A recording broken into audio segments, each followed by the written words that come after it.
그 전에 전 시장의 아들의 인터뷰에서는 본인은 네. 광산구청의 관계 공무원이 하라는 대로 따랐을 뿐이다라고 말을 합니다. 여기에 대해서는 어떻게 보십니까?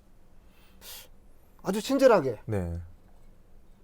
꼭 그렇게 했을까? 저는 그런 정도는 아니고 이런 절차에 대해서는 안내를 했을 거라고 생각을 합니다. 절차에 대해서는 예, 예. 뭐 준비하라는 뭐 서류라든가 네, 이런 것은 예, 안내했을 텐데 그 이상을 혹시 적극적으로 했을까라는 의문은 좀 든다라는 말씀이시고, 또 하나는 조건부로 24개의 조건을 내겁니다. 네. 그것이 충족되면은 승인 네. 이렇게 한다 이렇게 얘기를 하고 있는데, 거기에 대해서는 다들 충족을 한 걸로 지금 보이는데요. 어떻습니까? 소천 농공단지 주변에 보면 네. 자동차 정비 공장이 너무 많거든요. 네. 대형 정비 공장들이 네. 지금 하고자 하는 이 정비 공장도 그렇거니와 그렇다 한다면 이 지원 시설로 용도를 변경하는 건데, 지원 시설이라 한다면 산업단지 노동자들이나 기업을 하시는 사용주들이나 관계된 분들을 지원하기 위한 지원 시설로 자동차 정비 공장이 맞는 것인가를 저는 따졌을 때 그렇게 용도 변경을 해가면서까지 자동차 정비 공장을 거기에 들어오게 하는 이 자체는 그렇게 적절하지 못하다. 누가 보더라도 이렇게 판단이 들어서거든요. 처음은 첫 번째는 일단은 예. 승인을 해준 것에 대한 의문을 제기하시는 거잖아요. 광산구가 승인을 해준 거에 대해서. 광주시가 조건부로 했던 것도 네. 그렇고 네. 광산구가 최종적으로 고시하는 것도 그렇고 네. 또 그 적정성을 또 한 가지 또 따져본다 한다면 과연 용도 변경을 요청할 때에 광주시는 그동안에 그 용도 변경을 요청한 사업 당사자가 토지를 매입해서 용도 변경을 요청할 때까지의 어떤 절차를 밟았었는가를 저는 따져봤어야 된다고 생각을 하거든요. 안 따져봤을까요? 관계 공무원이? 그거는 당연히 따져보지 근데 않았을까요? 저는 그래서 특히 그걸 강하게 주장하는 부분 중에 하나가 네. 2018년 3월 달에 토지를 매입해서 네. 등기상, 네. 등기상에 토지를 매입해서 2021년 12월까지 3년이 훌쩍 넘어서 네. 그때 기간까지 입주 신청이나 사업계획서 제출이나 아무것도 하지 않았어요. 오로지 땅만 사가지고 가지고 있었던 거죠. 그리고 2021년 12월에 용도 변경 요청을 했단 말입니다. 네. 광주시에. 네. 그러면 광주시는 그 용도 변경을 해오는 이 과정을 제대로 보살펴 봤어야 한다. 그게 한 가지를 하지 않았던 부분 또한 어떻게 보면 3년 동안 이 불법 점유하고 있는 상태에 네. 이 부지를 네. 용도 변경을 올렸으니까 이건 안 된다라고 반려를 하든 또 다른 행정적인 절차는 또 미숙한 점이 없는가 따져봐야 될 텐데 저는 또 발견했어요. 다른 내용들도 용도 변경을 하려면 산업단지 기본계획을 수립을 해야 됩니다. 네. 그 기본계획을 수립해서 어떤 부분을 용도 변경을 해서 얼마만큼 할 것인가를 먼저 계획을 세워서 시에 승낙을 받고 심의위원회에 올리는 이런 과정이 있어야 되거든요. 근데 안 했어요. 그리고 또 한 가지는 네. 각 산업단지 크기마다의 지원시설 용지 면적이 정해져 있습니다. 네. 하남산단, 평동산단, 진곡산단 다 달라요. 네. 크기가.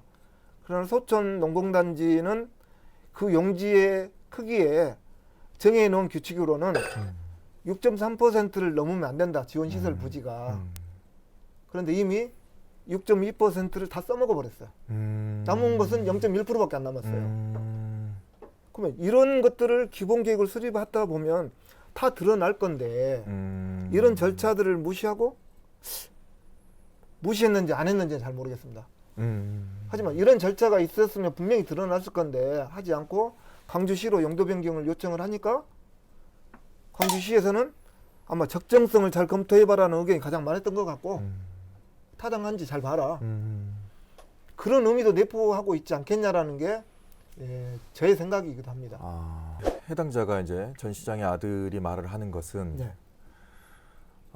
그 땅에 대해서 뭐 지가 상승이 네. 22억 원이 있다는데 네. 자기는 거기에 대해서 감정 평가도 넣어본 적이 없고 그리고 예를 들어서 이제 국강위원 의원께서 이제 말씀하셨듯이 그러려면 팔아야 되잖아요. 네. 시세 차익을 내야지 이게 문제가 되는 건데 나는 팔 의도도 없고 그리고 보면 알겠지만 거기는 정비업만 할 수 있게 이제 땅이 묶여버렸다. 네. 그렇기 때문에 여기는 이제 정비할 사람들만 들어와야 되는 것이지 네. 다른 무슨 뭐 상업용 어떤 건물을 올려가지고 투자를 해가지고 할 그런 거는 아예 없다라고 이제 말을 하고 있거든요. 본인은 어떻습니까? 이제 그 땅이 이 부동산에 이렇게 돌았어요.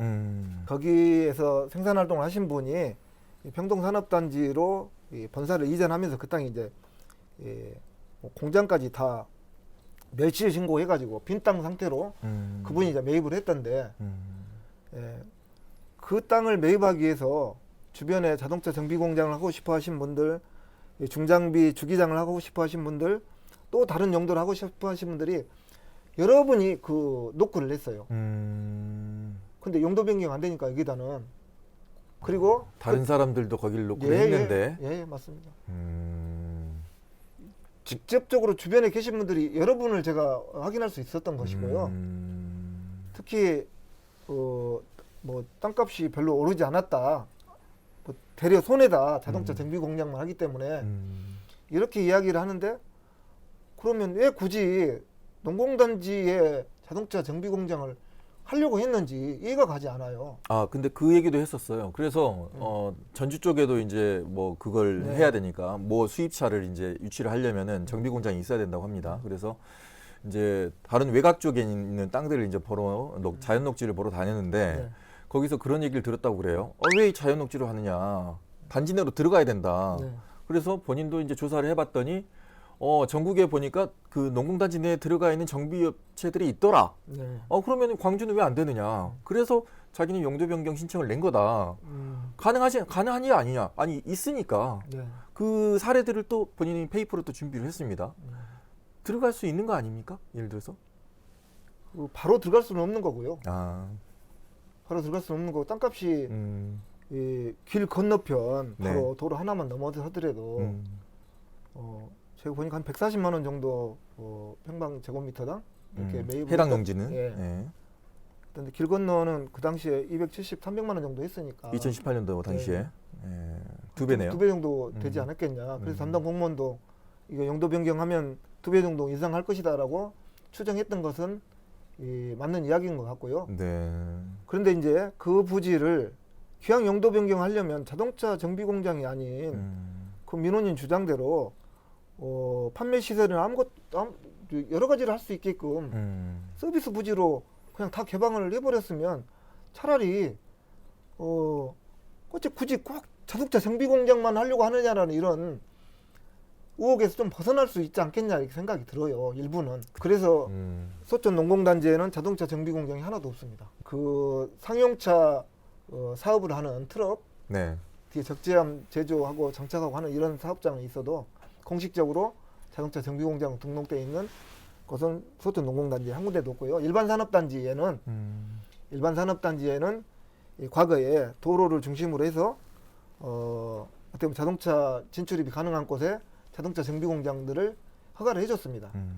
그래서 민원이 말한 것처럼 자동차 정비 공장이 일반 산업단지는 있습니다. 네. 그래서 소천 농공단지 일반 산단 주변에는 자동차 정비 공장이 너무 많기 때문에 굳이 용도 변경을 해가면서까지 자동차 정비 공장이 들어서게 해야 이거는 적정하지 못하다는 게 제 주장인 거고요. 네. 주변 사람들의 이야기도 그렇습니다. 언제 어디서나 내 손 안의 뉴스. 광주 MBC 뉴스 유튜브 구독으로 함께하세요.